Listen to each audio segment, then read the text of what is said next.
24 மணி நேரமும் என்னையே நினைச்சுக்கிட்டு பிரார்த்தனை பண்றியடா, உன் கண்ணு முன்னாடி வந்து நிக்கிறேன்னடா, கண்ணு முன்னாடி வந்து நிக்கிறேன்னடா, உனக்கு என்ன வர வேணும் கேளு தரேன்னா. அதுக்கு புண்டரிகன் சொன்னா, கிருஷ்ணா நீ இல்லடா, உங்க அப்பாவே வந்தாலும் நான் இப்ப பேச மாட்டேன் போன்னா. இப்ப கிருஷ்ணன் கடுப்பாயிட்டான். அப்படி என்னடா உனக்கு வேலைன்னா, எங்க அம்மா அப்பா சரியா பேச முடியாது, கண்ணு பார்க்க முடியாது, கேட்க முடியாது.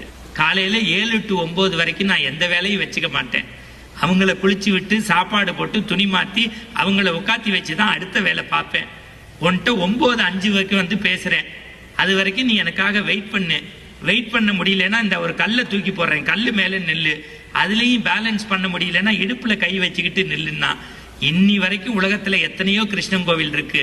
பண்டரிபுரத்தில் தன் பக்தன் புண்டரிகனுக்காக இடுப்பில் கைகோர்த்து நிற்கக்கூடிய கிருஷ்ணன் தான் உலகத்திலேயே அழகானவன் தான். அவன் சொல்றான், தாய்க்கு பணிவிடை செய்யக்கூடிய பக்தன் தான் என் பக்தனில் சிறந்தவன்கிறான்.